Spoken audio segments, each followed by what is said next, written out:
Good morning, everybody. Welcome to Sunday. I don't know what day it is. It doesn't matter really. It's a wet, horrible day. It's not raining. It's just a horrible, awful drizzle. I'm not going to venture out anywhere today. I'm going to knuckle down and do some work in the home. I just thought I'd talk about my recent videos and my recent weeks of travelling and visits I've done and what I've found and discovered. And obviously the hot topic at the moment is, for me, is e-bikes, with reviewing the Hitway and with travelling around London for a week or so on the Brompton Arc. And I did say in a video the other day that I think the e-bikes are here to stay, and legislation, I believe, needs to catch up on e-bikes. And people are going to say they should pay tax, should pay insurance, should do this, should do. I'm not interested in any of that.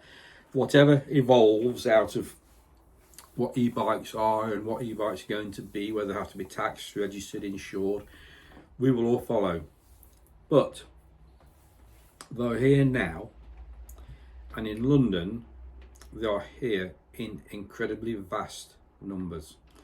In Nottingham they're here in vast numbers, and I did make a video a few weeks ago about how maybe they are ruining bike riding for other people, and I still believe that that fraction of e-bike society, the hidden away behind masks, hidden all in black, is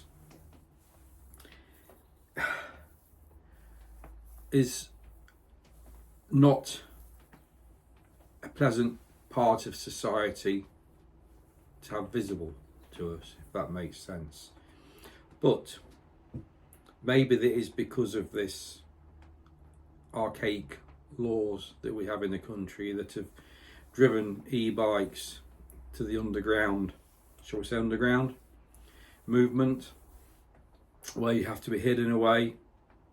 And the more illegal the e-bike, the more hidden away people are, to the point we get them around town in Mansfield, where there are these high speed electric bikes and all you can see is a pair of eyes.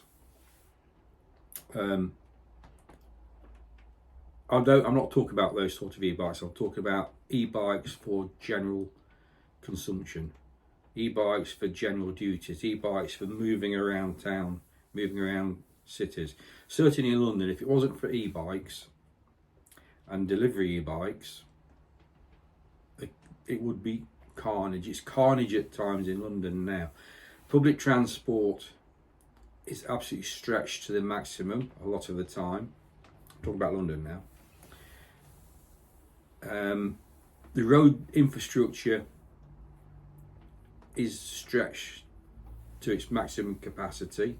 Whether that's a result of low traffic neighbourhoods, I don't know, but low traffic neighbourhoods are set up to remove cut throughs and rat runs. So I guess that's put more weight on through routes, but routes where vehicles and people should be travelling, not cutting through past your front door or anybody else's front door, not cutting through where your kids are trying to play hopscotch on the pavement, if indeed they still play hopscotch. They probably sit on the bench on the mobile phones. So I think e-bikes are here to stay. One thing I found in London, on my Brompton Arc, it has launch control, and that ability to sit at traffic lights and to zoom off, and it sets off on full power only for, I don't know if it's 1 or 2 seconds or what. It's just enough to give you that urge of movement, irrespective of what gear you're in. I think that is a bonus, and I think a lot of people say Twist and Go should be available for that reason, and I think there's a very valid point. Because if you ride in London without that, on the times I rode and didn't use the rocket launch or launch control, you've got vehicles, even from the advanced stop boxes, even with the advanced set-off point for bicycles, where the bicycle light changes a fraction before the traffic, being that boost of acceleration clears the traffic lights for all the road users. So I think there's a very valid point to have twist and go. And the laws, I believe, need to reflect that. In Mansfield here, I mean, I rode around on the hitway, and I only used power level 1 because that's all our cycling infrastructure generally allows you to do, which isn't a problem. I'm quite happy with pootling around at up to 9 miles an hour.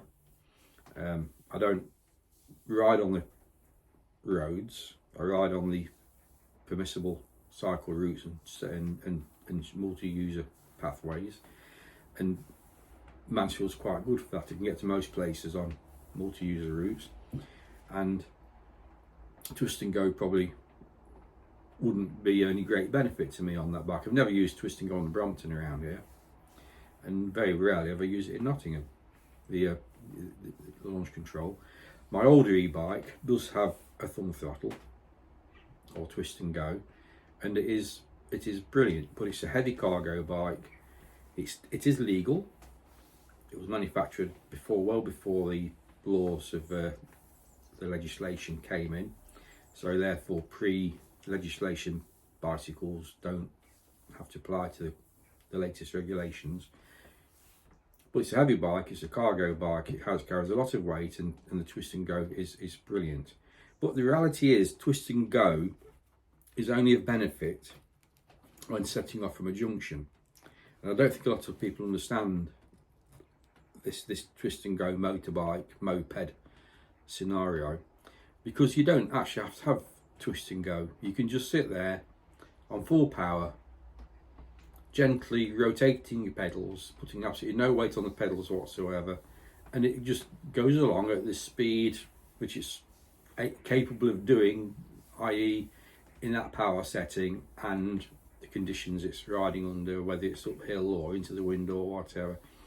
So twist and go e-bike without the twist and go will run at speed anyway. So in effect, the twist and go mechanism is in there. It doesn't work with the modern bikes where it's sensed from the crankshaft, from the pedal cranks. That's a different ball game. But in the main, the stuff like the hitway I tried yesterday and the decathlon bikes I've got here outside, you can just cruise along, gently rotating the pedals, smoking along at 10, 11, 12, 13 miles an hour without any issue. So it makes a farce of the law, because all the twist and go would do is move you away from the traffic lights. I would like your thoughts on the law and how the law could change. I want to write to my MP. We've got a new MP in Mansfield, Steve Yan.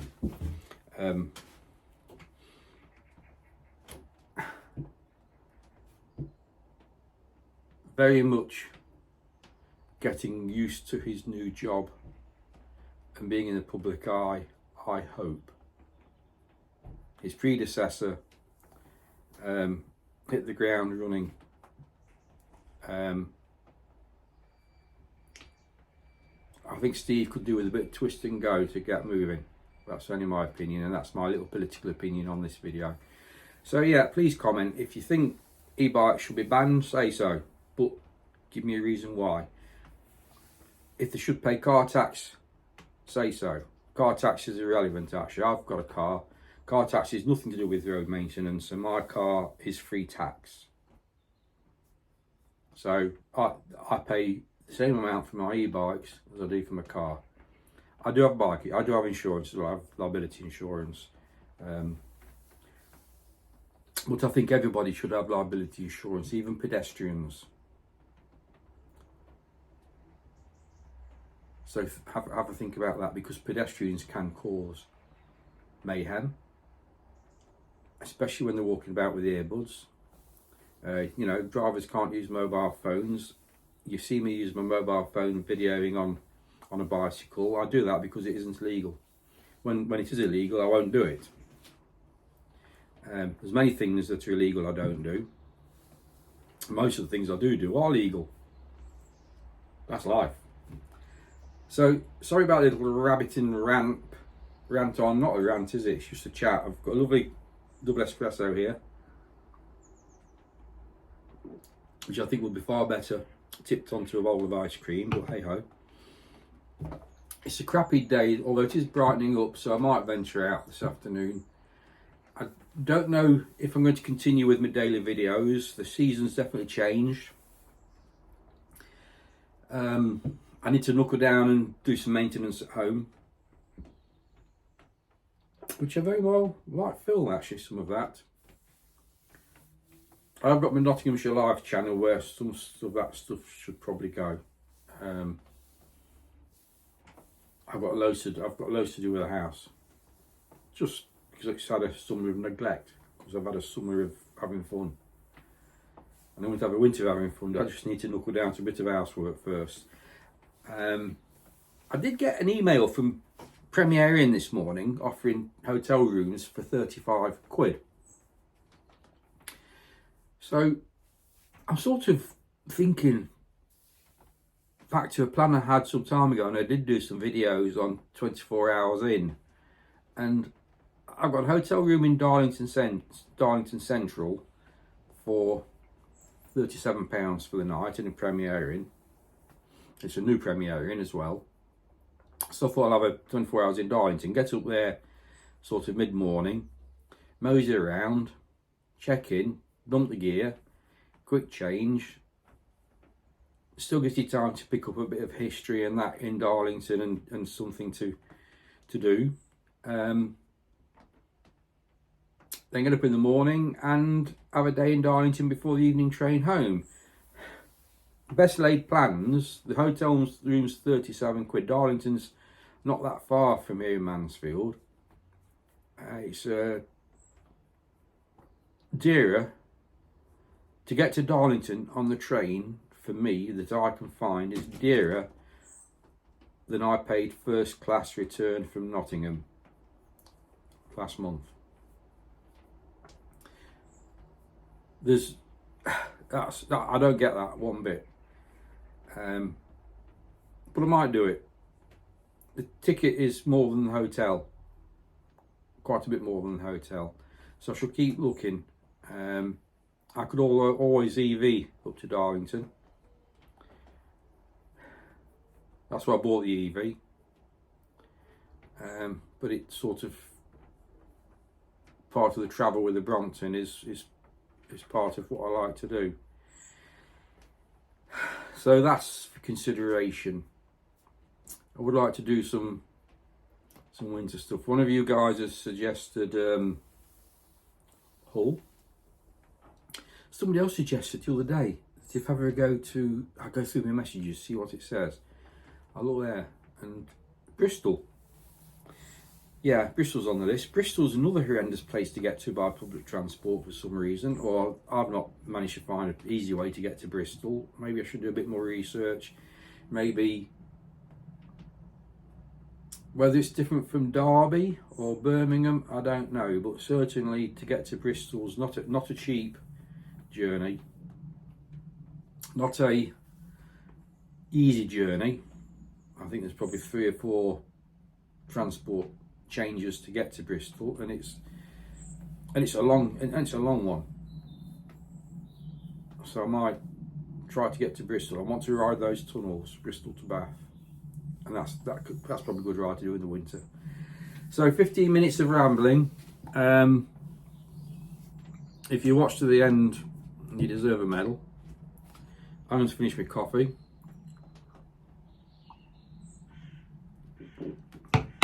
Have a lovely Sunday. Have a good week. If you're working next week, on the good news, it's brightening up, so I might come back later on a bike. Thanks for watching and listening.